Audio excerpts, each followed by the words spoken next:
Hello friends, welcome in my YouTube channel RV Success. Friends, today we are going to discuss about chapter 2 of History, Nationalism in India of class 10th.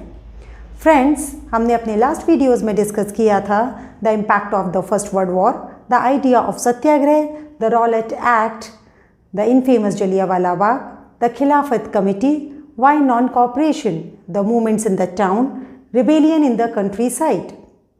Then towards civil disobedience and the salt march and the civil disobedience movement. और आज हम discuss करेंगे about the how the participants saw the movement. Friends, यहाँ हम बात कर रहे हैं सिविल डिसोबीडियंस मूवमेंट की. अलग अलग सोशल ग्रुप्स ने किस तरह से सिविल डिसोबीडियंस मूवमेंट को समझा. जैसा कि आप सबको पता है कि सिविल डिसोबीडियंस मूवमेंट के थ्रू गांधी जी ने स्वराज की डिमांड की थी, लेकिन अलग अलग सोशल ग्रुप्स के लिए स्वराज का मीनिंग अलग अलग था, डिफरेंट नोशंस में था. तो आज हम इसको ही डिस्कस करेंगे वन बाय वन. स्टूडेंट्स, सबसे पहले हम डिस्कस करेंगे about the rich peasants communities. Friends, अगर बात हो गुजरात के पाटीदार्स की या फिर उत्तर प्रदेश के जाट कम्युनिटीज़ की, ये दोनों ही रिच पीजेंट्स कम्युनिटीज़ में काउंट होते थे. और इसी तरह की और भी कम्युनिटीज़ ने गांधी जी के सिविल डिसोबीडियंस मूवमेंट में पूरे एंथुसियाज्म के साथ पार्ट लिया. उसका रीज़न ये था कि ये लोग कॉमर्शियल क्रॉप्स लगाते थे और कॉमर्शियल क्रॉप्स लगाने पर इनको अच्छा खासा बेनिफिट या हम कहें प्रॉफिट होता था. लेकिन जब ट्रेड डिप्रेशन आया, उसके बाद एग्रीकल्चर प्राइसेस फॉल होने लगे, जिसके कारण इनका जो प्रॉफिट था वो कम हो गया और धीरे धीरे इन लोगों को नुकसान होने लगा. ऐसे में ब्रिटिश गवर्नमेंट ने जो इनको रेवेन्यू लगाया था ये उसको नहीं दे पा रहे थे. तो इन्होंने जाकर ब्रिटिश गवर्नमेंट के आगे डिमांड की कि प्लीज़ हमारा रेवेन्यू जो है वो रिड्यूस कर दीजिए. पर ब्रिटिश गवर्नमेंट ने इनकी डिमांड्स पर कोई भी ध्यान नहीं दिया.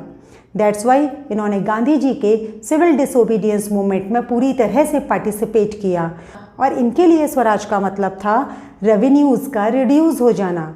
तो फ्रेंड्स, यहाँ हमने देखा कि रिच पीजेंट्स कम्युनिटी भी स्वराज के लिए सिविल डिसोबीडियंस में पार्ट ले रही है, लेकिन इनके लिए स्वराज का मीनिंग था रिडक्शन इन द रेवेन्यूज़. अब हम बात करेंगे पुअरर पीजेंट्री की. फ्रेंड्स, गांधी जी के चलाए हुए सिविल डिसोबीडियंस मूवमेंट में पुअर पीजेंट्री ने भी पार्ट लिया और बड़े जोर शोर के साथ गांधी जी के आंदोलन में हिस्सा बने.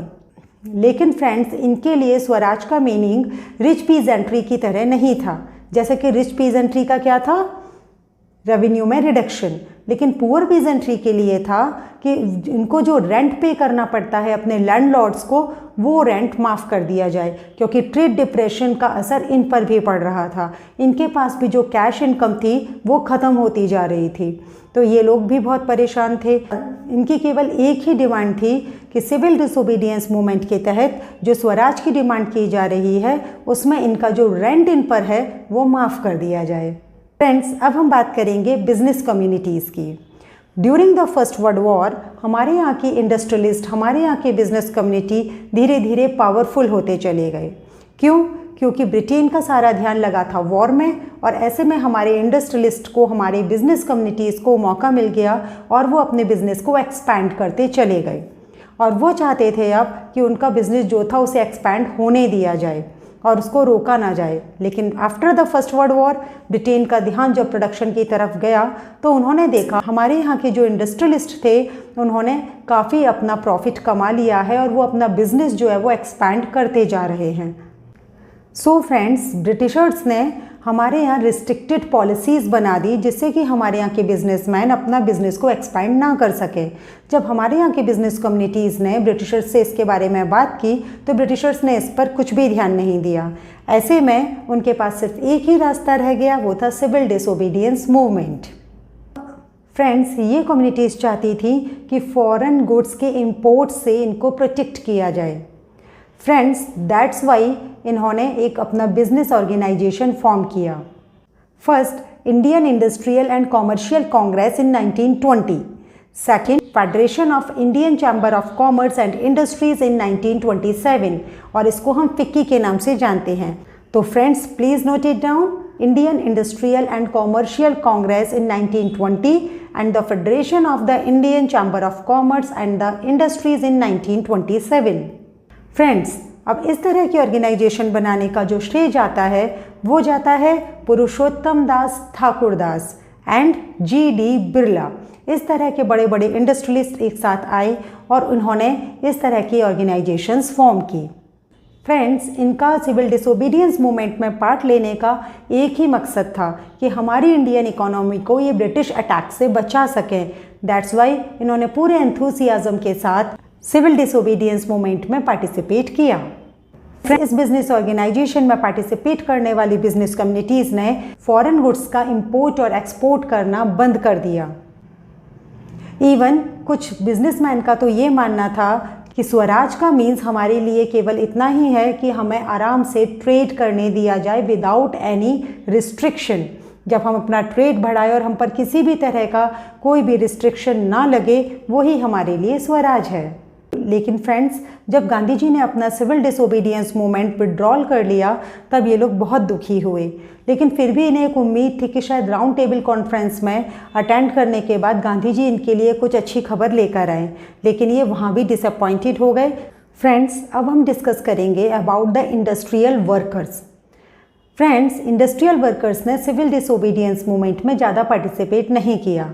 उसके पीछे रीज़न ये था कि जो इंडस्ट्रियलिस्ट थे, अभी जिसके बारे में हमने डिस्कस किया था, वो कांग्रेस के ज़्यादा क्लोज थे।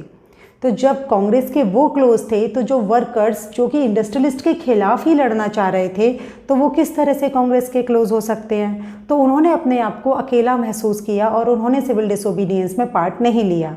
उसके पीछे रीज़न ये था कि वो चाहते थे कि जो उनकी वर्किंग कंडीशन है उसमें सुधार हो, उनकी वेजेस इंप्रूव कर दी जाएं, जो कि ऊपर बताए गए इंडस्ट्रियलिस्ट को मंजूर नहीं था, क्योंकि वो खुद अपनी अलग तरह का स्ट्रगल फेस कर रहे थे।